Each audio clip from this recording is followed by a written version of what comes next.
conférence de presse. Le mouvement patriotique remet ses hôtes. La conférence de presse d'aujourd'hui sera animée par moi-même, camarade Tania Diol et camarade Nina Ramdeni. Et pour donc tout de suite passe camarade Tania qui pour aborder un sujet d'actualité et après ça camarade Nina pour prendre la relève et moi pour conclure la conférence de presse moi.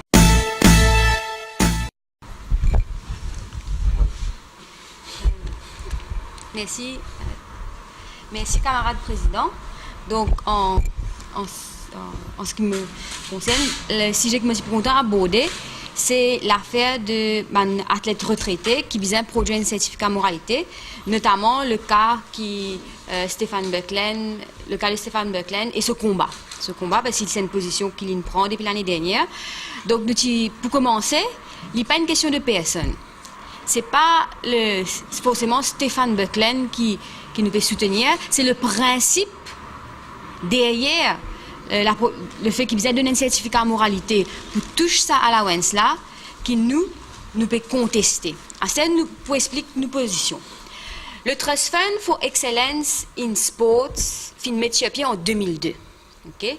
Ce but principal, c'est justement mettre pied un programme financé et implémenter un projet et un scheme qui peut bénéficier à un athlète qui finit retraité. Et qui a été athlète, surtout, un athlète qui a besoin support et l'assistance financière pour engager dans une autre activité professionnelle. Donc ça, c'est ça même, c'est justement dans ce point-là qui n'est pas d'accord avec sa requirement de certificat de moralité. Donc pour nous, le fait qu'il peut bénéficier d'un State Recognition Allowance Scheme for Retired Athletes qui finit lancé l'année dernière, besoin d'un certificat de moralité, il y a un non-sens et littéralement injuste. Parce que quand le Premier ministre lance l'année dernière, il est cause de redresse et injustice. Et il peut dire que cette mesure-là consistait à récompense un athlète qui nous fait honneur à nos pays, qui nous amène la gloire, en donnant une allocation financière. Il peut même dire que sa démarche-là, c'était pour répondre à une injustice, alors qu'il disait que dans ce budget précédent, il disait que c'était une mesure historique. Il est important qu'il nous rappelle qu'existe avant ça, avant de lancer ce scheme-là, il y a le cas dans nos casquettes, et il y a un débat national, là, justement, la situation de un athlète à Maurice qui donne la vie au sport pour exceller. Et quand on donne la vie au sport, définitivement, ou les autres secteurs, les autres domaines professionnels, ou bien délaissent. Ce qui fait que quand on prend en retraite, définitivement, le marché du travail ou un retard. Dans les autres pays, sa situation-là est différente parce que pendant qu'il diminue la faire sport, un sportif haut niveau, et il y a un encadrement qui nous peine ici. C'est pour ça qu'il redresse la situation. Donc, il est important qu'il nous connaisse ça. Et au fait, le point que moi me disais, dans lequel nous pas d'accord, c'est que ce scheme-là supposé être d'immun pour entamer une nouvelle activité professionnelle. Donc, permettre justement pas tomber dans un fléau social, par exemple. Parce qu'il ne faut pas oublier un cas qui est quand même national. Et le scheme, en lui-même, il y a une très bonne idée. Mais seulement, le fait d'insister qu'un athlète vise produire un certificat de moralité, pour ce accomplissement et sacrifice du passé, c'est injuste. Parce qu'il faudrait que nous réalisions, nous ne pouvons pas démanler, zodi, perform. Nous pouvons réhabiliter l'athlète. C'est ça le scheme, réhabiliter l'athlète. Deuxième point, il y a une contradiction avec la position du Premier ministre. Moi, explique-moi. Il y a à l'encontre de l'amendement du Equal Opportunity Act que le Premier ministre vient d'introduire en novembre l'année dernière dans le Parlement. Et il dit que l'objet de ce bill-là, c'était pour empêcher discrimination dans l'emploi, qu'il y ait au niveau recrutement et promotion à une discrimination, la base se ban criminal record, ça veut dire le se passé criminel. Et surtout, en fait, l'exception c'est tant que ça crime-là n'est pas relié avec ce travail. Ça veut dire si vous comprenez, moi je dis en anglais pour vous saisir, Donc, where a person's criminal records are not relevant to the nature of his employment. Et dans le débat, il explique bien que dans ce programme, l'étudiant pourrait voir le principe de certificat de moralité. Mais après avoir étudié les autres pays, les autres pratiques, ils arrivent à la conclusion qu'ils changent le certificat de moralité, ils passent en grandes affaires. C'est pour ça qu'ils décident sans le Equal Opportunity Act, parce qu'il n'est pas normal qu'il puisse être du passé ou pas gagner l'emploi, alors que c'est un crime qu'ils nous commettent là, qui a un accident de voiture, qui a contre une colonne, ou qui a fini une altercation avec un voisin, vient affecter justement l'emploi et le recrutement dans l'emploi. Donc, quelque part, il y a une contradiction avec l'esprit d'un amendement que le Premier ministre lui-même a mené dans le Parlement et il est basé dans l'Australie. Il mentionné dans ce discours, il y a beaucoup d'États dans l'Australie, quand il est illégal commettre une discrimination basée sur le passé criminel du monde. Donc, qui fait nous prendre une position aussi forte que ça, c'est parce qu'il nous connaît la situation de nos athlètes à Maurice. Nous connaît qu'ici opérer de situations aujourd'hui, c'est parce qu'il y a beaucoup de problèmes dans le passé. Et beaucoup de problèmes à cause d'un manque d'encadrement. Donc, il y a ça, premièrement. Et deuxièmement, ou pas cave émettre une condition comme ça qui est en contradiction avec ce qui opère de promouvoir une société plus juste, que une opportunité égale, que un dimoun n'est pas discriminé de façon excessive pour une réelle faire et où refuse un athlète au niveau un allowance pour ce ban performance, pour le fait qu'il est excellé, qu'il est sacrifié, qu'il est montré à la hauteur à cause d'un certificat de caractère, de moralité. Donc c'est justement ces deux points qui fait nous contester sa requirement par rapport à sa scheme pour un retired athlete. Et nous invitons ce athlète là. Le Premier ministre il amène cet amendement-là en 2017, novembre 2017. Al challenge Equal Opportunity Commission, parce qu'il est contre l'esprit, ce ban propre la loi, ce ban propre amendement et ce ban propre avancée justement dans la lutte contre l'injustice. Le mouvement patriotique s'opposition là, tout en soutenant le sportif Buckland. Tania dit pour nous, c'est une question de principe, c'est sa scheme là même. Qui, pour nous, nous pas d'accord en exigeant certificat moralité, ça va un ancien sportif. On passe la parole maintenant à camarade Nina Ramdeni qui propose pour intervenir la commission d'enquête sur la drogue, l'aspect particulier du rapport Lamchanling.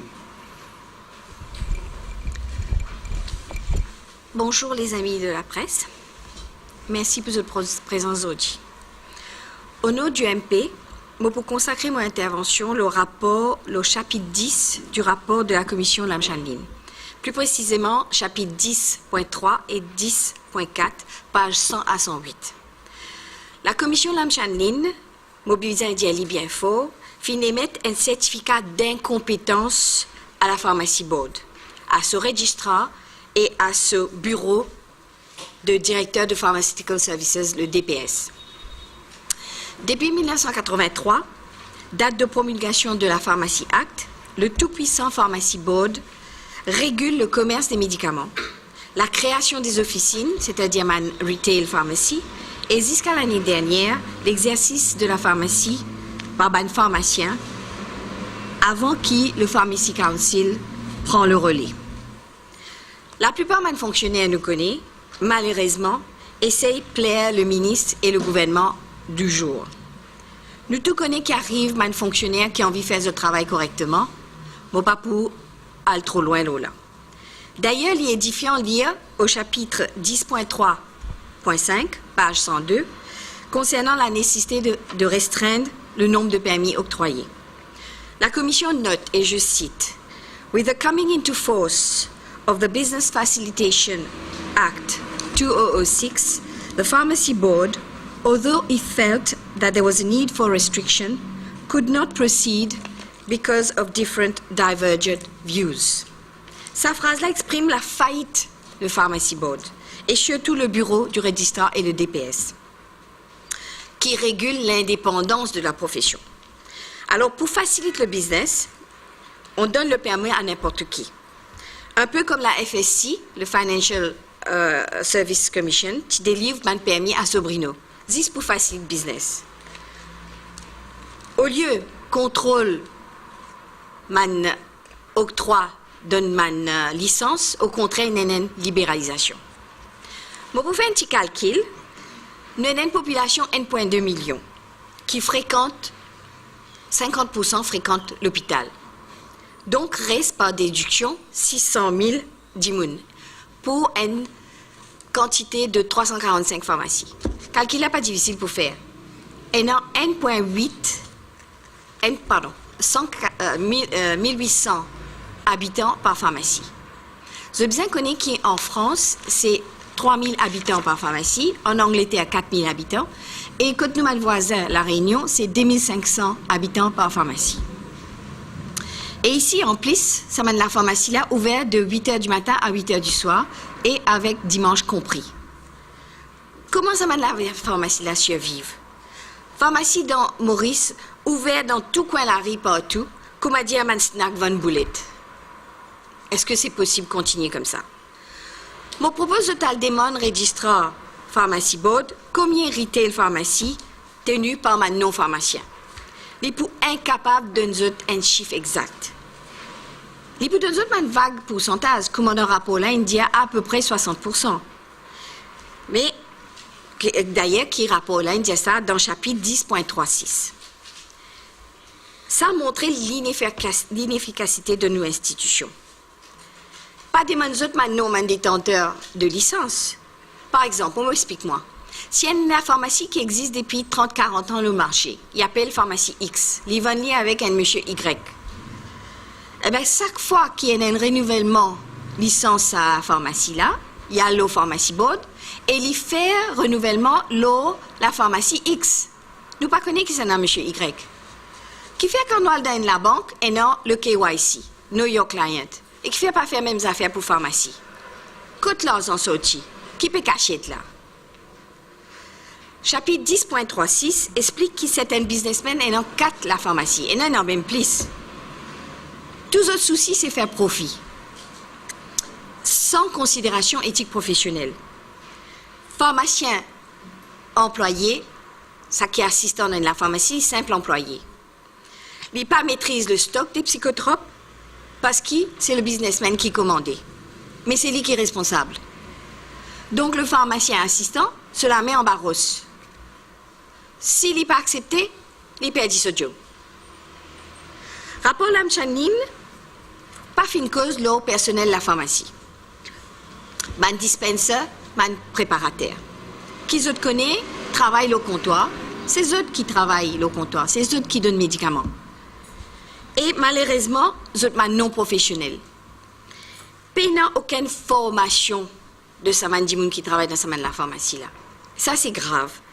Parce qu'il est capable de beaucoup réel au man l'ordonnance, capable de donner conseil au man médicaments, et aussi c'est là qu'il nous trouvait capable d'alimenter le trafic la drogue. Ce que la commission Pandia aussi, c'est l'article 44 du Pharmacy Act, donne le droit seulement au registraire à dédouaner un produit pharmaceutique. Donc, ce processus ça dépend seulement d'un dimoun. En plus, le registraire dédouane un complément alimentaire qui paie aucune provision dans la loi. Tout se passe au petit bonheur à la chance. Récemment, permettent dédouanement de graines cannabis dans un complément alimentaire et un médicament ayurvédique. Malgré qu'il Dangerous Drug Act très clair là, personne n'a droit importe aucune partie de la plante cannabis sativa. Dédouanement est illégal et en plus c'est un fonctionnaire qui fait ça. Voilà un autre exemple d'incompétence de mon institution. Et tout se fait, comme on dit, au petit bonheur à la chance.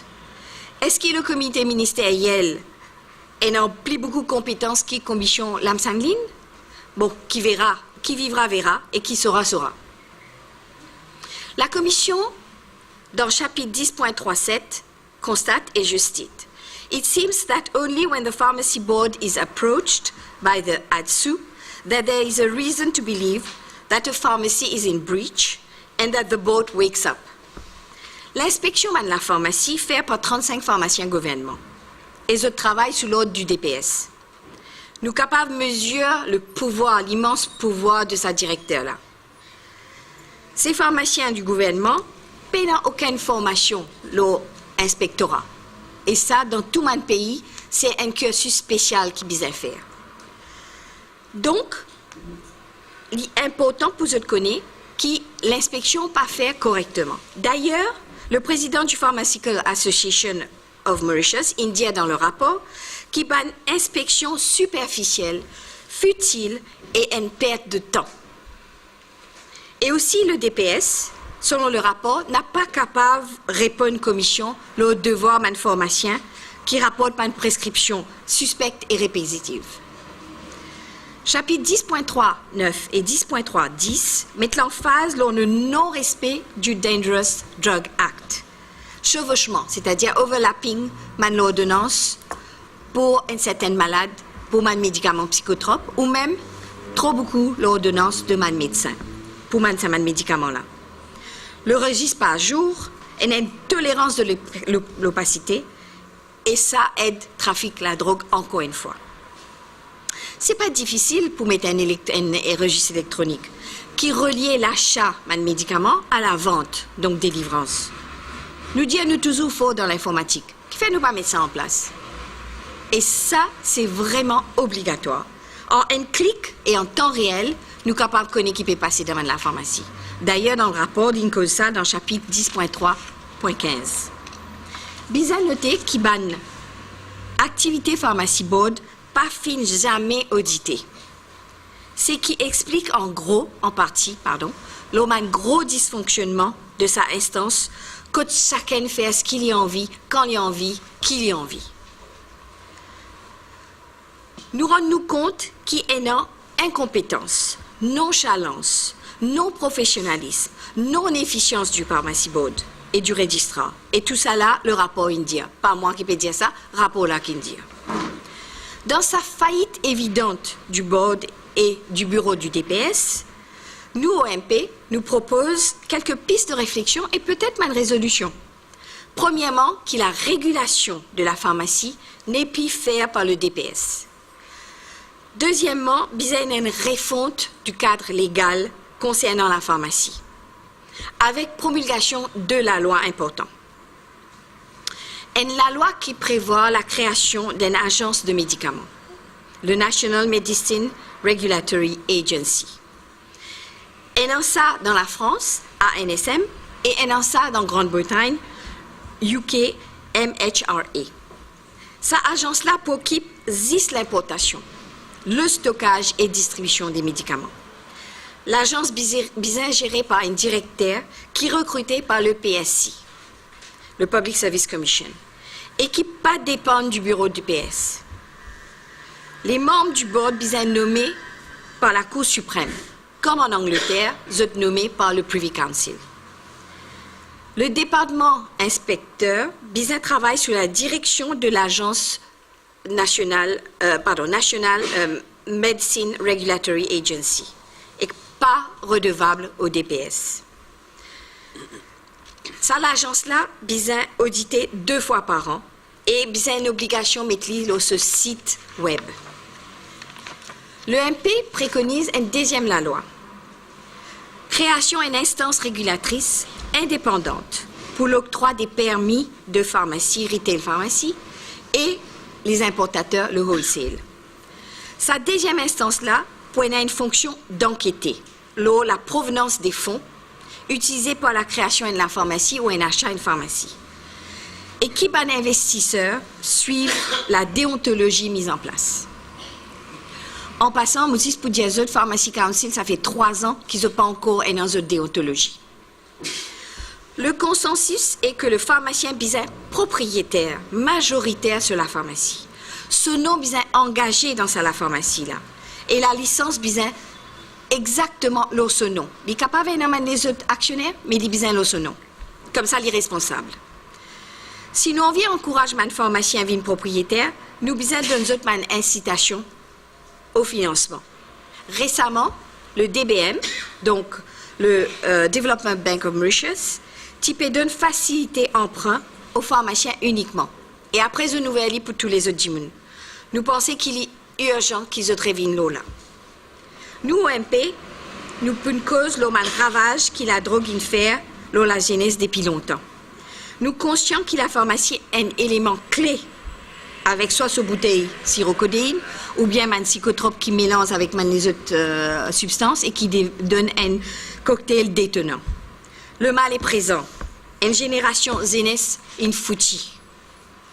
Le MP commence un travail de sensibilisation sur la drogue, avec débats, forums, pour faire jeunesse, parents, éducateurs, dirigeants du pays, rendre compte qu'il est grave, et même très très grave.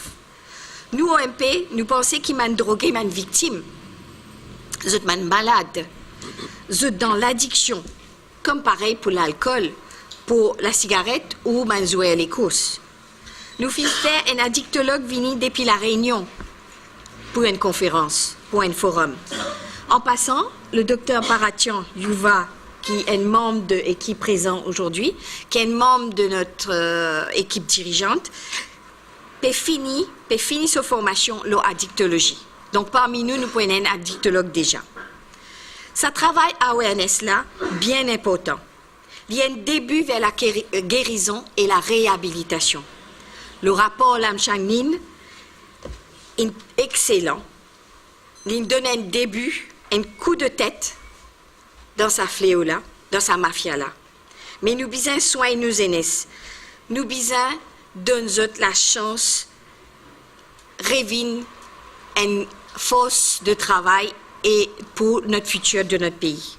Besoin attaque le tout front. Prévention important aussi. Je remercie les autres pour votre attention. Et si vous avez besoin les autres renseignements, pas hésiter à demander moi. Merci beaucoup, M. le Président. Intervention. Un camarade Mochibo enchaîne mon premier point sur la commission d'enquête sur la drogue pour faire une remarque politique plutôt moi. C'est concernant la déclaration du Premier ministre, l'eau Adsou. Vous avez revu l'eau là. Alors, nous connaissons qui dans le rapport de la commission, qui exactement l'Amsaning dit, l'eau Enforcement Agency, c'est-à-dire Adsou avec la douane. Il commençait par dire, et nous d'accord avec lui, que la commission reconnaît que sa deux unités là, fin jouer ce rôle alone or jointly in ensuring that packet traffickers and dealers have been successfully prosecuted.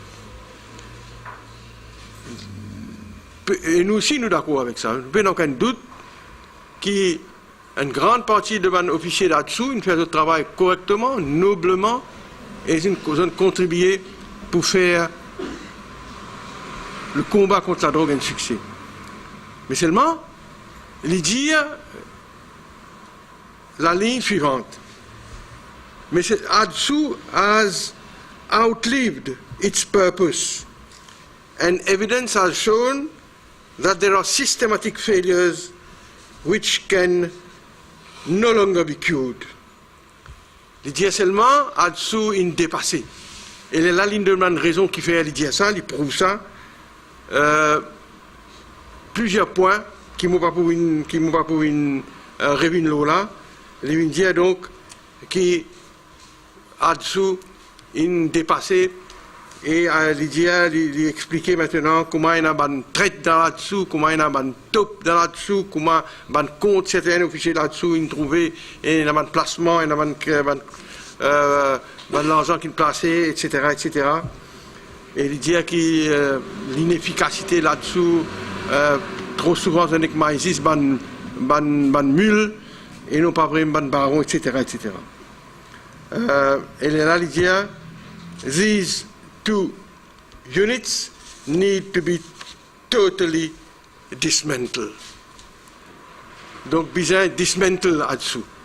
Et sur recommandation, the Commission, à la page 196, recommends the disbandment of the ADSU and the Customs Anti-Narcotic Unit and to replace them par un single independent body qui appelle National Drugs Investigation Commission, NIDC, which will spearhead, qui vous mène à la lutte against drug offenses avec un pouvoir, nouveau pouvoir qui vous donne sa agency. Donc, dismantle, disbandment de là-dessous, voilà ce que M. Lansaning et sa commission proposée. Après des années d'études, il dit, the commission has, during its 2.5 years of inquiry, reached the fateful conclusion, la conclusion malheureuse, la conclusion inévitable, qui sa unit la besoin dismantle. Preuve à l'appui. Voilà maintenant que le Premier ministre venu quelques jours après, il félicite là-dessous pour ce bon travail qu'il fait. Et n'a pas dit ça. Le Premier ministre délègue à M. Lam San Ling, l'ancien juge, le commissaire, le président de la commission, nous n'a pas oublié sa tâche d'aller enquêter la disparition de 15 pas 16 kilos la drogue héroïne qui disparaît après l'arrestation de ce fameux barreau de la drogue là. Tout comme ça, c'était une nouvelle épouvantable qui nous surprend. 16 kilos héroïne disparaît, bon camarade, et vous êtes bien connu qui sauvalait arrêter ça. Nous avons une bonne explication qu'il nous donnait.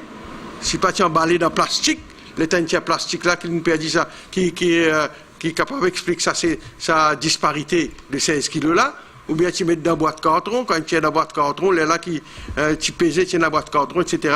Une explication farfelue qui tu mérite en vérité une enquête approfondie par un monde crédible. Et monsieur le Premier ministre, il choisit Lam San Ling lui-même pour faire cette enquête-là.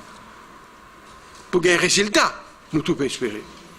Alors, quand le Premier ministre vient félicite là-dessous, il prend à contre-pied le rapport Lam San Ling, il décrédibilise le rapport Lam San Ling, il vient affaiblir les recommandations, les proposals qui M. Lam San Ling fait, et en particulier de sa cas-là, comme on dit, mettre à pied sa NDIC là, qui pour the body, qui pour la guerre contre la drogue, avec un pouvoir spécial qu'il a besoin de sa agency là. Et c'est ça qui aujourd'hui le MP a envie de dire publiquement et regretter que sa déclaration du Premier ministre vient en vérité vient mettre un petit bois dans la roue, comme on nous dit dans nos bons créoles, de sa commission d'enquête là, avec toutes les propositions et les recommandations valables qu'il vient faire, et il vient désavouer dans un sens le rapport Lam San Ling, un point aussi important que ça, le spearhead, qui pour l'outil qui pour combattre la drogue sur le terrain. Lam San Ling propose autre chose et faire un bilan négatif le travail là-dessous. Et maintenant le Premier ministre vient contredire Lam San Ling.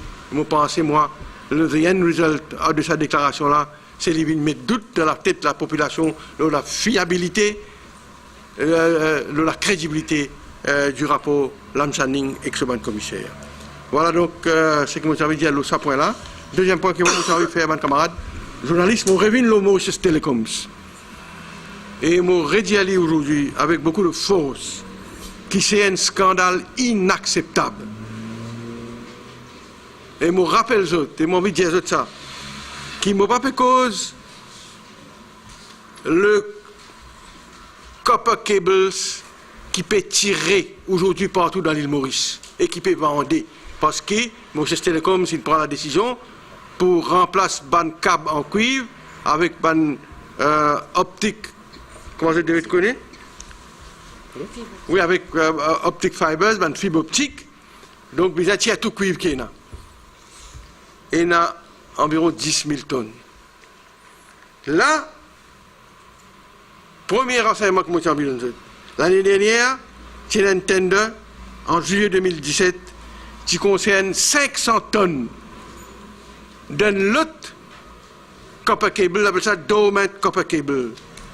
Il n'est pas tu peux servir, il n'est pas fini utiliser ça. Ça 500 tonnes là, Liti sous la garde de la position de Mauritius Telecoms. 500 tonnes de dormant copper cable. Et dans ce cas-là, Mauritius Telecoms tu fait un procurement exercise, tu fais un appel d'offres. Tu as des bidders, fin bid, the highest bidders. And in bid 100 000 roupies la tonne, VAT included. And l'autre, le fameux Société indienne Tradeway International qui propose 80 000 roupies la tonne. Et c'est lui qui gagne cette tender-là. Tradeway International. Il propose pour acheter ça 80 000 roupies la tonne, quand il y a un autre bidder qui nous fait 100 000 roupies la tonne, et normalement tu donnes 100 000 roupies la tonne, parce qu'avec 100 000 roupies la tonne, MT tu ne gagnes plus beaucoup d'argent, mais il préfère donner à Tradeway International 80 000 roupies la tonne. C'était la proposition de sa société indienne. Là. En ce faisant, nous devons faire un calcul là. 500 tonnes multipliées par 80 000, combien il fait? 500 tonnes multipliées par 100 000, combien il fait? En attendant, Mauritius Telecom, s'il perdit des millions de roupies, l'État n'a pas accepté l'offre de sa bidder qui fait the highest bid dans l'exercice là. Ça, c'est l'année dernière. Maintenant, ça l'année-là, Mauritius Telecom, d'après tout renseignement crédible qu'il y a, finit loué à la même compagnie 200 tonnes, plus à 10 000 tonnes copper cable qui peut tirer partout dans l'île Maurice. Et ça 200 tonnes de copper cable qui finit tirer là, finit tirer ça depuis la région de Beaubassin. Rochebouine un peu, Ignan un peu, Beaubassin. Il finit tirer 200 tonnes, mon camarade, de copper cable, pas de passeport tender. C'est la compagnie Tradeway International qui gagne ça deal là. Cab finit tirer depuis sa région de Beaubassin là. Sa compagnie là fin exporte 13 containers de copper cable. Ça 200 tonnes là fin mettre dans 13 containers sans phone qui sont aussi illégal. D'après le Consumer Protection Act. Et finit exporte ça 13 containers là, finit que nos pays, finit aller dans un bateau. Et personne ne connaît à qui prix fin vendre ça.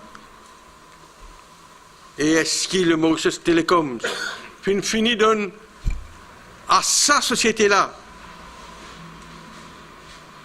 le 10 000 tonnes qui restait, 10 000 tonnes retient 200 évidemment. 200 tonnes finit aller dans 13 containers là, fait caler. Et le reste, comment vous devez connaître la question posée, et le renseignement crédible, c'est qu'il le dit, il finit faire entamer avec sa compagnie-là, et je connais qu'il y a une saisie de cette affaire-là, et nous, OMP, nous pouvons surveiller ce dossier-là, nous avons un renseignement qui peut rentrer, qui nous peut vérifier, c'est qu'il nous a dit qu'il y a une Hong Kong connection tout dans cette affaire-là, et en temps et lieu, nous pouvons tirer un bon renseignement qui nous peut gagner après une bonne vérification. Mais nous redire à la direction de Mauritius Telecoms de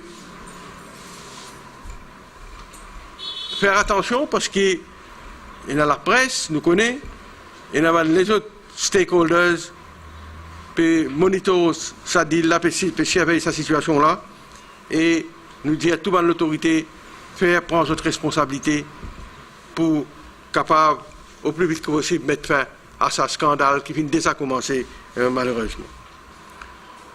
Troisième point que vous avez vu, mes camarades, c'est un autre scandale qui paraît cette semaine-là. Le State Bank of Mauritius. Alors ça aussi, du jamais entendu. Donc, nous tous, fin trouvé, hier, State Bank Holdings Limited fin tire un cautionary announcement faisant état fin l'article moi vais traduire en créole following a recent press article relating to a facility granted to a Dubai-based entity by SBM, le board de directeur de SBM Holdings Limited peut rassurer à les shareholders et le public qui la banque finit initier une enquête d'un suspected fraud concernant facilities qui viennent donner, de 27 millions US dollars granted to a client, segment B client. Donc,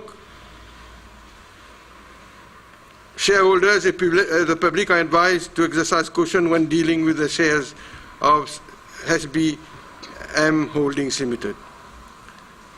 Donc, qui peut arriver dans SBM, mes camarades? Ce que moi j'ai envie de dire, c'est qu'il y a des problèmes aujourd'hui, des scandales qui nous pétendent dans SBM. Il y en a un concernant un deal dans Kenya et un autre, sa deuxième deal qui m'a fait mentionner qu'il y a sa announcement là hier concernant 27 millions de dollars avec un client dans Dubaï. Le deal de Dubaï là, mon rédier la SBM est capable de faire une perte de 27 millions de dollars. Et nous connaissons qui action majoritaire dans SBM, c'est le gouvernement de Maurice, aux alentours de 40% de mon shareholding. Et avec ce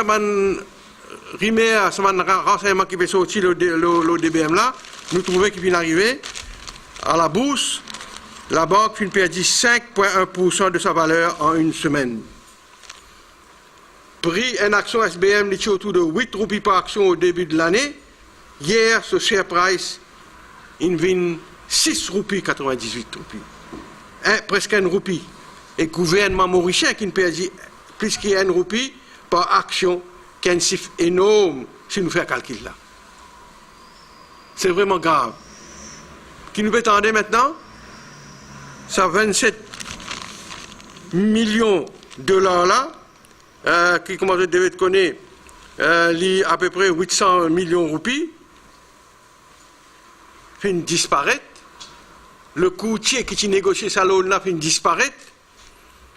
875 millions qui prêté à sa société de Dubaï là. D'après ce qui nous attendait, il disparaît. Et la personne qui fait négocier sa loan là entre la SBM et sa société de Dubaï là fait disparaître. C'est vraiment grave. C'est vraiment grave parce qu'il nous peut cause l'argent public là-dedans. 40% c'est le gouvernement m'aurait dit qui est en action dans l'institution financière là. Et donc c'est vrai qu'il a SBM India il peut faire l'enquête à l'interne. Mais OMP nous demande aujourd'hui que le Audit Committee du SBM appointe un external firm d'audit pour faire cette enquête-là et rendre sa rapport à la public. Pour redonner confiance dans le public, dans mon actionnaire, dans mon petit actionnaire mauricien, pour donner confiance dans la population mauricienne, nous demandons que le Audit Committee de SBM appointe un external firm pour faire un audit et pour faire l'enquête nécessaire et pour rendre sa rapport à la public. Dernier point que j'ai envie de venir, mes camarades, c'est un problème de l'environnement, de pollution. La presse a fait état de cette situation. Le dépotoir de la Chaumière a fait encore parler de lui. D'après ce que nous ne comprenons, il y a 600 tonnes de déchets qui ne prend d'y fait. C'est la 5e fois qu'il s'est arrivé dans ce dépotoir-là.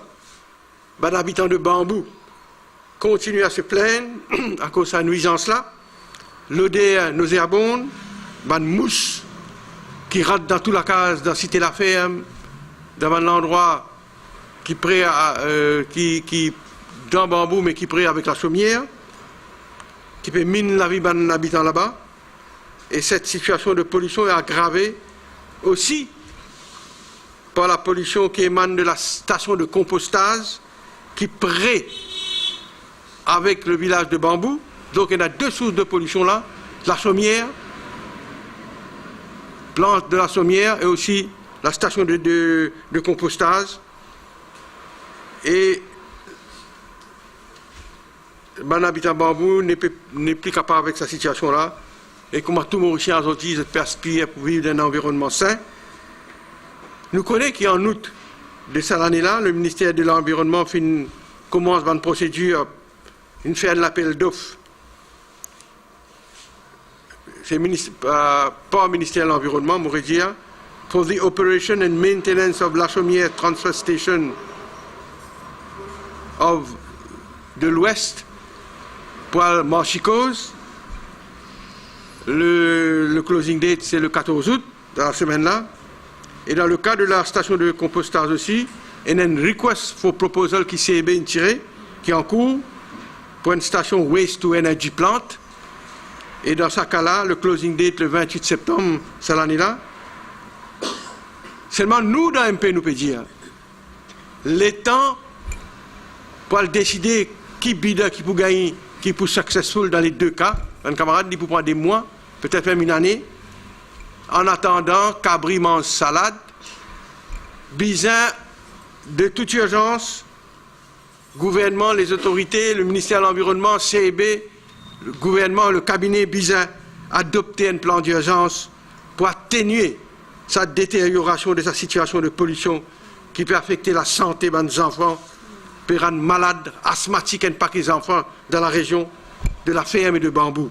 Bizarre une situation d'urgence, un emergency plan, métier à pied, jusqu'à qui pourra choisir qui bide, qui peut gagner contrat dans ce décat-là. Nous faisons un appel donc aussi à tout une force vive, prépare à la mobilisation pour faire pression pour que le gouvernement prenne ses responsabilités. Nous faisons l'appel donc à tout une force vive de la région, de cette région-là, d'être solidaire et dans l'unité, prépare la mobilisation pour capable mettre pression sur le gouvernement. Nous sommes au courant que le conseil village de Bambou peut faire un bon travail, très actif sur ce plan-là, mais seul le village council de Bambou pas pour capable atteindre un objectif qu'il vise à atteindre. Il faut absolument qu'il y ait une force de la société civile finisse avec le conseil de village de Bambou pour faire des affaires bouger, parce qu'ils ne sont pas capables aujourd'hui dans l'île Maurice de 2018 d'accepter que nous, nos concitoyens, minés, traumatisés par sa qualité, l'odeur, mouche, un environnement pollué, comme on peut prévaloir aussi aujourd'hui dans sa région de l'Ouest.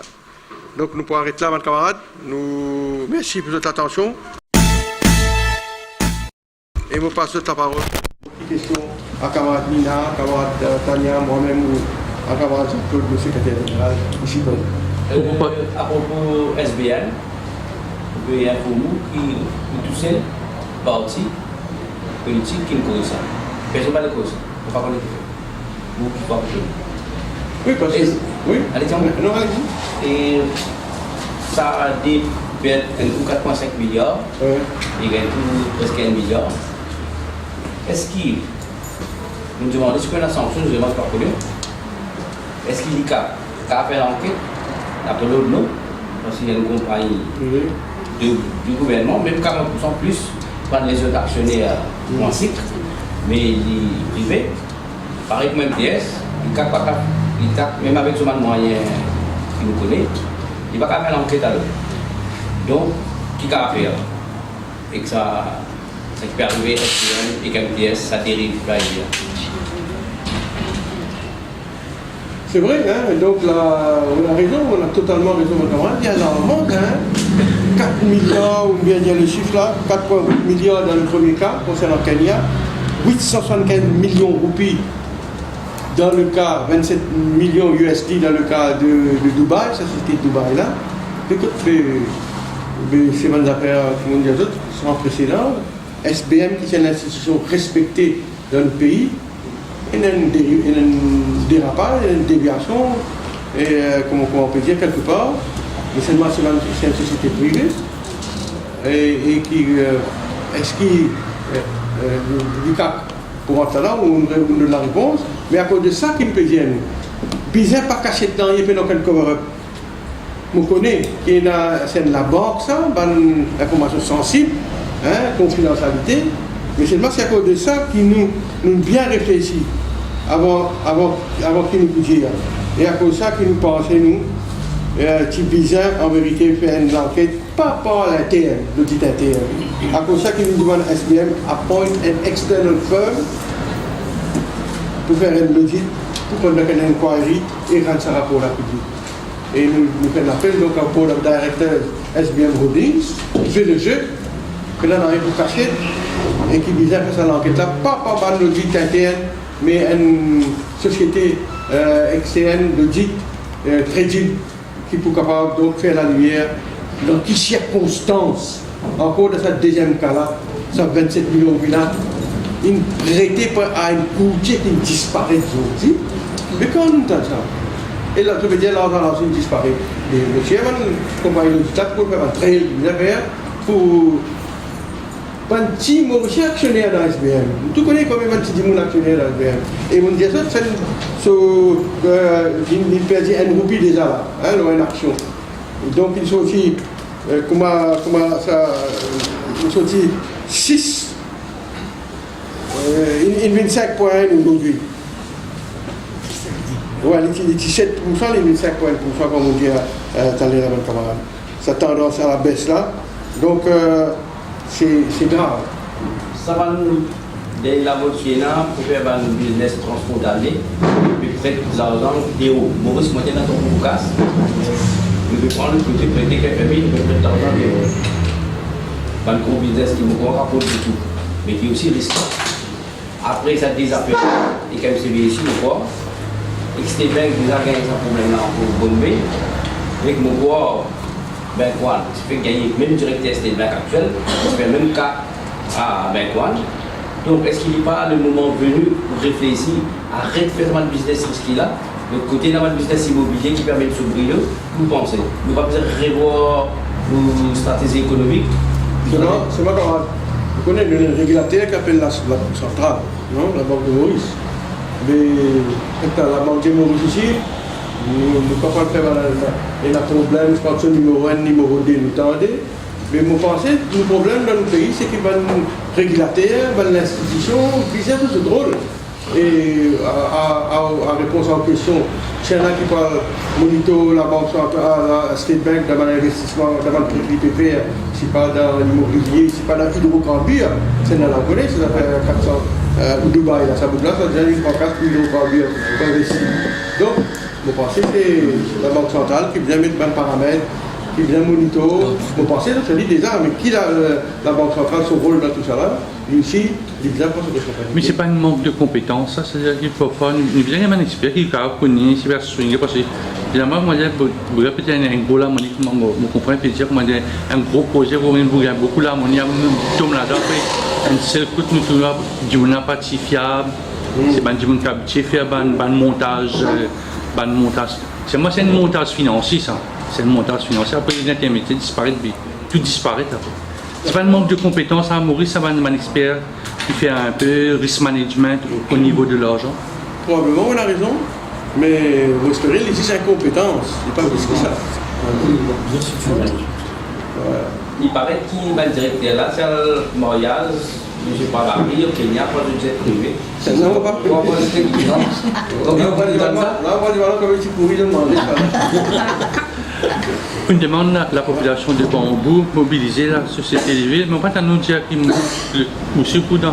Oui, bien sûr. Mobiliser. Quand nous sommes en contact avec le président du conseil de village, et nous pouvons monter une opération mobilisation là, parce qu'il est triste ça. Déjà, ça va nous là, d'abord, vous achetez à faire là, au bas de l'échelle, si la cage, l'amiante, squatter, le sac ou la mousse, les enfants asthmatiques. Est-ce qu'il est possible ça? Bon, nous besoin d'un développement, nous besoin d'un waste to energy plant, nous besoin traitement d'ordures, ça. Mais il n'est pas possible qu'il va être pauvre, même à chaque fois, il touche par sa bonne affaire. Alors, faites les tours, je vous Tu veux aussi qu'il y ait un rapport de forensique qui fallait servir, c'est-à-dire barrage pour bar, pénal de l'eau, pénal de surveillance. C'est un peu une sorte de laxisme autour de ce projet de tout ça, Maurice? Le ministère de l'Environnement, le ministre de l'Environnement, donc, comme dire, nous avons cité responsabilité dans nos pays. Qui peut arriver ça? Un breakdown de toutes les institutions, de toutes les agencies. Là, nous pouvons causer la banque, ça coule dans l'environnement. Comment est-ce possible? Aujourd'hui ça, avec tout ça, l'investissement qu'il veut faire là, ben, affaires basiques, pas qu'à régler. À propos de transfrontalier, l'État, c'est la édition dernièrement. Directeur CEO national de Vodafone, l'Indien, qui c'est pas le beau, il y a quelqu'un qui n'a accepté pour vendre action BAI et problème, il fait à peu près 10 milliards. Donc, et du Mali, ça là, les îles du Mali, ça là, ils ont fait il y a une résolution de l'unique shareholder sur le gouvernement. Donc, ce n'est pas le board, il résiste sur le compagnie, ce n'est pas le board, c'est le gouvernement. Mais il y a dans le gouvernement, M. Issari dit, je présume que c'est le cabinet. Donc, le cabinet qui est assez commode, pas fait connaître ça là, parce qu'il y a des secrets et il y a une décision collective. Mais dans ce cas-là, comme je suis dans quelqu'un qui peut aller dans le vide, pas connaître, puis tout en haut, ou bien voilà. Est-ce qu'on pose une question à notre parti politique? Je demande non, mais je suis dans quel cas nous devons parler là, on est capable la question, on peut aller dans le l'enquête là, payer. Et si à la fin, pas pour connaître ça, une de permission, prendre ça pour graver, qui va arriver? Oui, on a raison.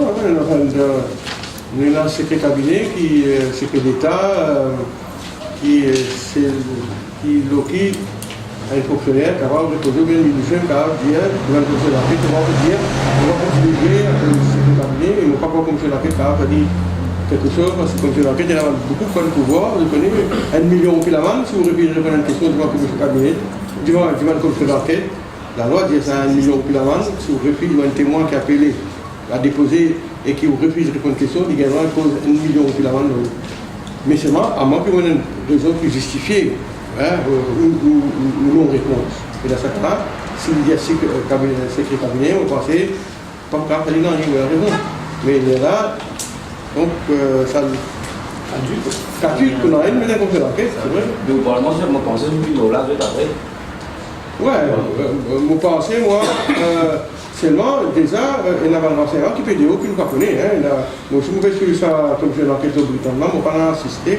Vous pensez, vous, en tant que journaliste, nous présents, on peut trouver là, on écoute un peu, M. Issari, causer, etc.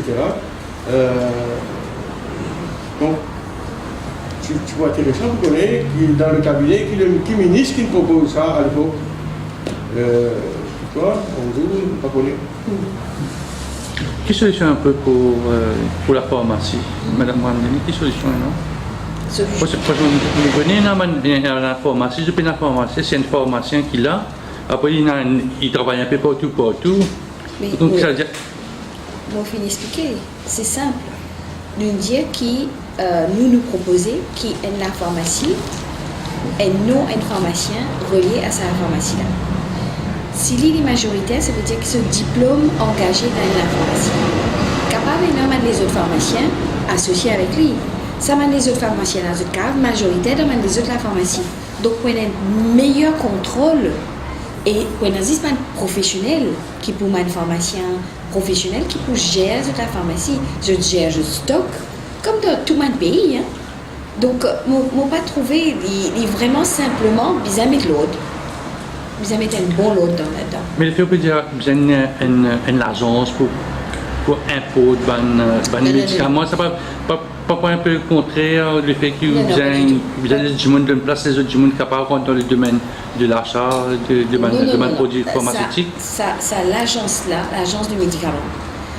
Nous ne pouvons pas inventer la roue. Nous connaissons qu'il existait ailleurs et qu'il immense bien. Cette agence-là, li pour responsable, nous tient ça depuis ma pharmacie board, etc.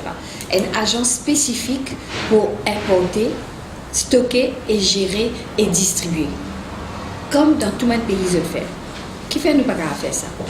Nous besoin refaire tout, révisiter ça la pharmacie là ici. Et c'est l'occasion de rêver avec ce rapport-là pour nous capables de refaire tout, remettre tout en ordre et pas laisser à quelques personnes qui ont une mainmise et qui nous besoin enlève le côté politique de la chose. Comme on dit, besoin un directeur qui apporte pas quelqu'un du PSC. Quelqu'un qui a une compétence pour faire ça et qui n'est pas un petit copain nommé par un gouvernement, peu importe le gouvernement, hein, de toute façon nous trouvons tout le temps. Donc, mettez bien en règle. Ça, c'est vraiment important. Vous savez, il y a une vraie question que vous me posez. C'est le parti qui cause la FPL là. Et qu'on devait trouver une cause aussi, mon système de commerce. OMP, nous compte la culture of secrecy. Nous ne pouvons pas faire pour tous les citadelles qui sont dans la Maurice, SPM, MT. Nous, quand nous avons quelque chose, nous, comme un parti politique qui a envie de connaître qui a été travaillé pour faire, nous pouvons dénoncer quand vous avez dénoncé. Nous ne pouvons pas faire démagogie ni diffamation, mais seulement nous, quand il y a un renseignement qui est aussi disquieting comme ça, qui est important, qu'il est SBM, qu'il est Moses Telecoms, et comme on dit à d'autres, Moses Telecoms est un pour renseignement pour nous, dans notre conseil conférence de presse, pour revenir là, ça, c'est que on appelle un grand scandale, le temps ça. Donc, nous continuons à faire notre travail dans le souci de transparence et et en espérant que la presse pour aider sur la commande que vous donner là, dans le souci de la bonne gouvernance et de la transparence. Une dernière question politique. C'est un problème entre MMM et le Bigalou. Entre un et deux, le Bigalou, oui. Vous pas le premier qui se passe le premier qui est derrière. Vous pensez de ce problème-là? Connais, plus Bigalou, plus MMM. Ni l'un ni l'autre. Ok, ça peut être un commentaire. Moi, on vous a dit d'abord que pour nous, on ne passe pas tourner le MMM pour les affaires. Seulement, il y a pas mal de journalistes pour que quelqu'un aujourd'hui, l'expression pose la question, on répond. Et l'expression aujourd'hui, vous trouvez qu'il y a plusieurs dissidents, vous faites des commentaires si l'OMM, est-ce qu'il y a même pour qu'on remonte la pente. Pour nous, moi, c'est que je veux dire que nous avons même depuis presque 40 ans, aussi la MMM, nous connaissons même, moi, comment Jean-Claude, ce fonctionnement. Et aujourd'hui, nous devons réaliser que le MMM traverse un moment de gloire. Dans le passé, une récit surpasse la crise, mais aujourd'hui, la situation n'est pas pareille que le MMM. Aujourd'hui, n'est plus la même publicité en 83, en 93, et quand malgré en 93, même si le gouvernement, il y a un problème entre MMM et MSM. Tout ministre MMM qui était même adressé à MSM, à part deux ministres, moi et Qatar. En 83, pareil, Jagnat allait encadrer, entouré de beaucoup de ministres, 50% cabinet qui étaient restés à Jagnat, mais MMM il continue de progresser dans la population, dans l'électorat. Donc c'est une récit, c'est résilient MMM à l'époque. Il n'est plus le cas aujourd'hui. À cause de ça même, avec sa bande départ depuis 2014, nous allons, 2015, Mme Tchakori allait, Obigalou allait. Aujourd'hui, c'est triste qu'un grand parti qui shape l'histoire du pays aujourd'hui, que quand il y a des débats là, il n'a pas le sol comme ça. Parce que pour la démocratie, un parti politique qui est dans l'opposition, qui est dans le gouvernement, il a un rôle pour jouer. L'opposition a un rôle pour jouer. C'est triste dans le sens, mais seulement, même aujourd'hui, manière de fonctionner, manière de ranger et de diriger sa partie-là, on va faire des responsables, c'est le gouvernement aujourd'hui, et nous pensons que c'est difficile pour les députés. C'est une affaire. Peux-tu ouvrir les bras, dire accueillir les déçus du MMM, pas une guetto, dans la MSM, il peut sûrement performer un autre parti politique qui pourrait l'échiquier dans un autre objectif d'ici un an, mais qui fait maintenant. On ne réussit à tirer ça du monde pareil comment soit Ali, Babadji, peut-être Dorine, Tchakori. C'est une bonne base. Déjà, Jean-Claude Barbier qui connaît bien Mme Tchakori, le numéro 1. C'était un point. D'abord, poser la question. Toute organisation qui se respecte, quelle que soit la nature de ses activités, quand il arrive à une déclinaison dans son action, dans le PPCN, il a le devoir, évidemment, de reconnaître sa déclinaison à la haut, parce qu'il ne lui a même pas et prend une série de bonnes mesures pour redresser la situation. Il y a beaucoup de choses qu'il a fait, déjà à cause de l'homme dans le passé. Et c'est ça qui m'a un peu pour moi en déhaut de même au départ. Donc je suis retourné à cette époque-là pour qu'il y ait beaucoup quotidienne dans les choses-là. Et je prévois, nous, qu'il est inévitable qu'il peut continuer de mal en pire, de continuer dans cette direction-là. Parce qu'à la tête, il y a un management, un leader qui ne peut pas reconnaître quand même qu'il y a la même phase de déclinaison et qui est là pour ajuster, ne pas remettre en question. Donc, dans ce cas-là, évidemment, il est là et il continue de gringoler. C'est inévitable ça.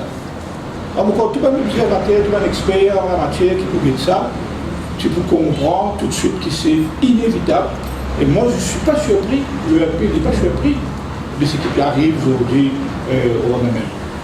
Donc, et malheureusement, ils ne sont pas encore au bout de l'EP, ils vont continuer. Et ce n'est pas la faute à nous. Nous, on est bien désolés, on est bien chagrins, 40 ans, nous la vie, nous essayons de nous sacrifier, de nous donner une direction, un objectif, et qui, malheureusement, maintenant, aujourd'hui, fait une barrière extraordinaire. Il est impossible, aujourd'hui, impossible, moi, me dire, que le MMM remonte avec le même leader, avec le même modèle de fonctionnement. Il est impossible. Pourquoi Steve Obigadou, il essayait, nous l'essayions avant, donc donc les résultats sont là. Et ce n'est pas la faute à nous, c'est la faute aux leaders, au management qui paraissent accepter les choses. Pour venir à votre question, M. Leroy, donc, mon tapou auprès de Tapou. Donc, tu comprends qu'il y a une orientation différente. Et ce dernier décision qu'il prend me surprend. Parce que mon gars n'a pas eu une discussion avec lui, mais moi je comprends qu'il était à une autre direction. Mais ce n'était pas la direction du MP non plus, mais c'était une autre direction. Donc vous pensez qu'il prend un peu de temps et quel est l'élément qui est capable de postuler à une direction-là. Donc mon conseil, c'est lui-même qui connaît avec le Paris Diana. Et nous avons beaucoup de suppositions, rien d'officiel. Mais lorsqu'il s'agit de nos autres camarades Steve et autres, ok, nous avons une communication. On a une ligne de communication, nous discutons, nous check notes, nous partageons de l'information, nous à ce stade. Mais je te dis d'un même, c'est le mode de vote de comité central qui, c'est là où le bas blesse, parce que je ne fais quitter après l'élection en 2015, là nous trouvons l'autre grabuse après 2018, donc ça pas quand il y a un comité central, il y a une frustration, alors c'est quand il a allé, parce que c'est la panvine, c'est pas secrétaire général, ou bien le bras droit ou bien le bras gauche du leader, parce que quand il vote là, chaque fois, Paul Béranger, il est en tête de liste, que ce soit au niveau du comité central et au niveau du bureau politique. Dans ce cas récent là, il dit clair que l'élection interne, l'élection comité central, puis un élément qui fait aider à exploser sa situation, dégénérer, la situation dégénérer beaucoup à cause. Mais dans le cas, pas vraiment. Il va saisir cette élection au comité central, pour nous, non. En tout cas, on ne va pas vous raconter l'histoire là, mais nous, quand nous avons quitté, chacun a plusieurs raisons différentes. Après ça, nous créons une partie, un groupe, une partie. Mais nous avons des raisons différentes qui font nous quitter, même pas nécessairement juste à cause de l'élection. Moi, comme vous dites, je suis du MMM, en camarade, je suis le numéro 2 du groupe parlementaire, je suis le président du MMM. Donc, je suis le chairman du Public Account Committee, avec une voiture, avec un lapin plus intéressant qui va l'appeler un député normal, avec un bodyguard, etc. Mais c'est moi, je suis allé, moi, dans une question de principe, pas parce que nous ne pas gagner quoi que ce soit, pour des autres raisons. Merci, Madame. Oui, éventuellement,